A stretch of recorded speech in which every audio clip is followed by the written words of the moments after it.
on wealth, greed, and happiness.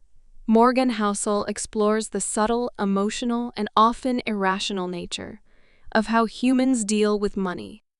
In contrast to traditional finance books that focus on strategies, spreadsheets, or models, Housel's work focuses on behavioral finance, the psychological patterns and biases that shape financial decisions. Each chapter explores a different aspect of how people think and behave about money, drawing from history, personal stories, and behavioral science. According to Housel, managing money well is more about behavior than intelligence. A long-term perspective, humility, and patience are the keys to real financial success. He illustrates how emotions like fear, greed, and pride often overshadow rational decision-making through anecdotes and thoughtful reflections. Chapter 1. No one's crazy. When it comes to money, Housel challenges the notion that there is a right way to think about it. Everyone's financial worldview is shaped by their unique life experiences, where and when they were born, how their parents handled money, and what economic events they experienced. Someone who grew up during the Great Depression might be obsessively frugal, while someone who only experienced bull markets may take excessive risks. They are simply acting based on their lived experiences, and neither is crazy. Empathy and awareness are the key takeaways. Recognize that others perceive the world differently, not because they're irrational, but because they have different risk appetites and financial values. When we understand this, we can create compassion in financial discourse and appreciate the fact that there's more than one right way to handle money. Chapter 2. Luck and Risk. In this chapter, we explore the twin forces of risk and luck. The argument Housel makes is that success cannot be fully attributed to effort alone, and failure cannot always be attributed to mistakes. There are times when invisible but powerful external forces are at work. Using Bill Gates as an example, Housel illustrates how Gates' future was shaped by being born at the right time and attending one of the few high schools with computers. Another equally talented person born into less fortunate circumstances might not have succeeded. Humility is the lesson. Don't judge behavior based solely on outcomes. Never assume that copying someone's strategy guarantees the same results, as luck plays a key role in success and risk in failure. Chapter 3. Never Enough. A chapter of Housel's book explores the dangers of greed and pursuing more. Bernie Madoff had immense wealth, but risked everything for more. Being rich isn't the same as being wealthy. Rich people have lots of money. Wealthy people have freedom, contentment, and the ability to say no. Most of the time, chasing ends in disaster, especially when it comes to ethics or peace of mind. Recognizing what enough means to you is the antidote. Having a sense of contentment is one of the most important financial skills, and knowing when to stop chasing more can help you maintain your health, relationships, and legacy. Chapter 4. Confounding Compounding. Using Warren Buffett's story, Housel illustrates the power of compounding. It's not just Buffett's investing skills that are astonishing, but his time horizon for accumulating wealth as well. He earned over 95% of his wealth after he turned 65. Over long periods, small, consistent returns yield extraordinary results. The early effects of compounding are barely noticeable, so most people underestimate it. Patience is the key to success here. To earn good returns consistently and stay invested for a long time, you don't need to earn huge returns. Chapter 5. Getting wealthy versus staying wealthy. Keeping money and making money require entirely different mindsets. To become rich, you might have to be bold, take risks, and be optimistic. Rich people, however, must remain humble, cautious, and fearful in order to maintain their wealth. Successful people balance these conflicting traits. Even when the odds are in their favor, they prepare for the worst. To stay wealthy, Housel advocates 3 principles. A frugal lifestyle, a margin of safety and the ability to survive mistakes. Rather than focusing on wealth explosion, wealth endurance is more important. Chapter 6.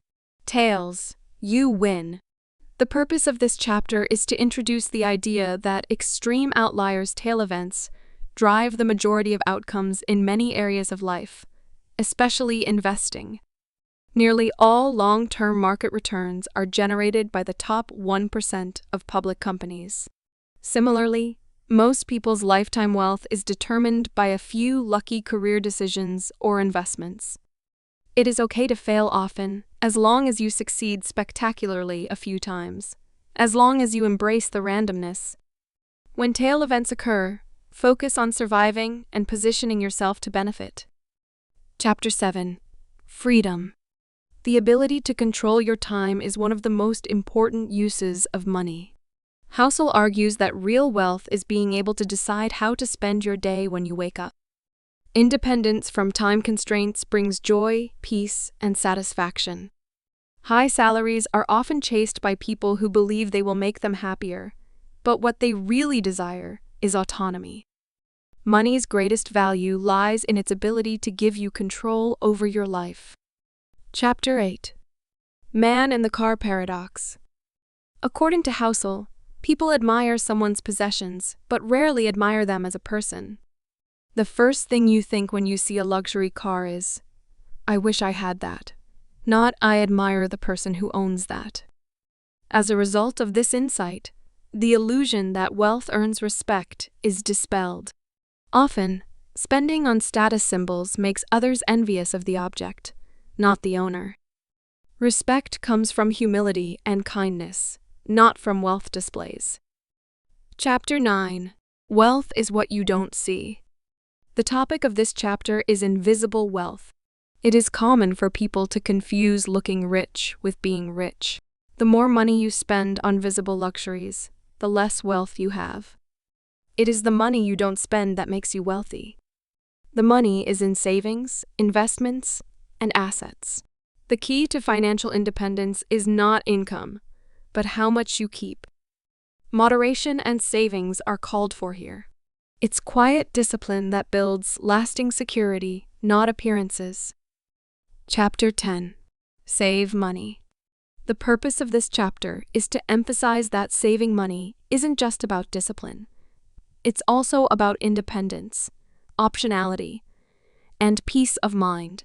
According to Housel, saving is the most underrated aspect of wealth building. To become wealthy, you don't need a high income. What matters is your saving rate relative to your income and expenses. Having savings gives you control over your life, gives you options during emergencies, and allows you to say no to things when you want. Chapter 11. Reasonable and rational. Humans are not always rational, especially when it comes to money. According to Housel, we are emotional beings with complex motivations. So, it's okay to be reasonable instead of perfectly rational. Someone might choose to pay off a low-interest mortgage early instead of investing, simply because being debt-free gives them peace of mind. In spite of the fact that it is not the most rational choice financially, it is emotionally rewarding and personally sustainable. You should make financial decisions that are good enough to work, but sustainable enough to last. Chapter 12. Surprise! The power of the unexpected in financial outcomes is discussed in this chapter. History is shaped by events that surprise us: wars, crashes, pandemics, innovations. History can mislead because what caused past outcomes may not repeat. Housel emphasizes the importance of being adaptive, not predictive. You should focus less on forecasting and more on building a financial plan that can withstand unexpected events. You should be ready for a wide range of outcomes, not because you are pessimistic, but because you are realistic. Chapter 13. Room for error. Margins of safety are related to the theme of surprise, leaving room for error in all financial decisions.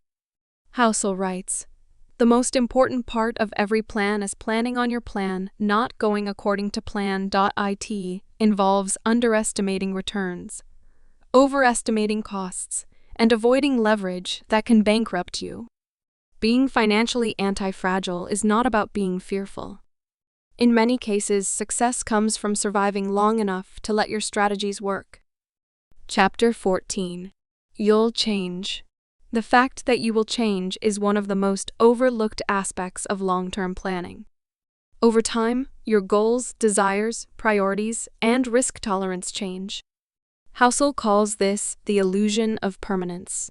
We think we'll want the same things we want today in 30 years. It is for this reason that financial plans should be flexible. Be careful not to make decisions based on a version of yourself that might not exist in the future. Chapter 15. Nothing's free. It's true that everything has a price, but not all prices look like dollar amounts. Investing, for instance, is often associated with volatility, fear, uncertainty, and patience. Volatility should be treated as a fee instead of a fine, according to Housel. It's not a punishment, but the price of admission to long-term success. People want great returns without discomfort, but the market doesn't work that way. Investing comes with hidden costs, but those who are willing to endure them will succeed. Chapter 16. You and me. Different people have different goals, time horizons, and risk tolerances. A strategy that works for one person might not work for another. Traders on Wall Street might engage in frequent buying and selling, while long-term investors benefit from holding.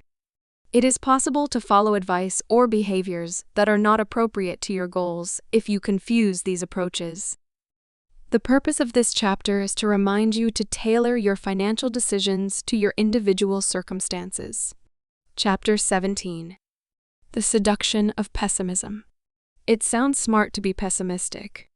An optimistic outlook seems naive. Over time, optimism has proven more accurate than pessimism. Although bad news grabs attention, progress tends to be slow and cumulative. According to Housel, we should not confuse negativity with insight. As time goes on, innovation, human resilience, and economic growth tend to prevail. When backed by history, hope is not blind. Prepare for setbacks while believing in progress. Chapter 18. When you'll believe anything. Narratives are the stories we tell ourselves to make sense of the financial world. As a result, people often overestimate their abilities, make bad investments, or underestimate risks due to these stories. We justify our decisions based on emotion, hard behavior, or a sense that we are in control. However, markets are unpredictable and complex. Stay skeptical of easy explanations and recognize the limits of your knowledge. Sound financial behavior requires critical thinking and skepticism. Chapter 19. All together now. Housel summarizes the traits of people who do well with their money. They save consistently. They live below their means. They avoid debt. They plan for uncertainty. They are patient, optimistic, and humble. Simple behavioral discipline, consistency, and time are all you need. It takes emotional maturity, not just intelligence, to achieve financial success. Chapter 20. Confessions. Housel shares his own financial philosophy in this final chapter.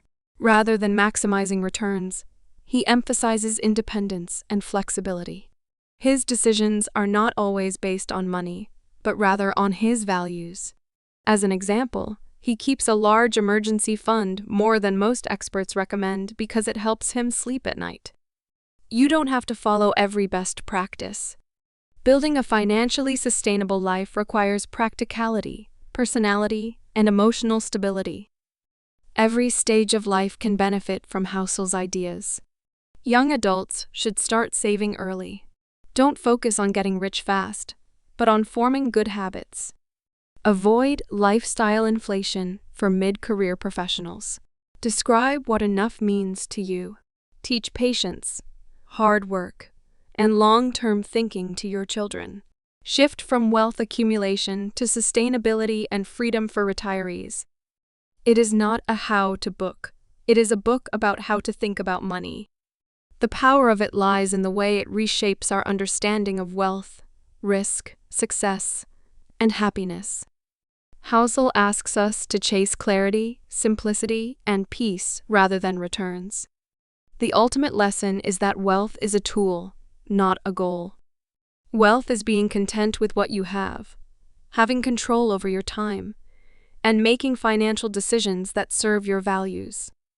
A refreshing call to grow rich, slowly, and stay rich forever is Housel's wisdom in a world obsessed with getting rich fast.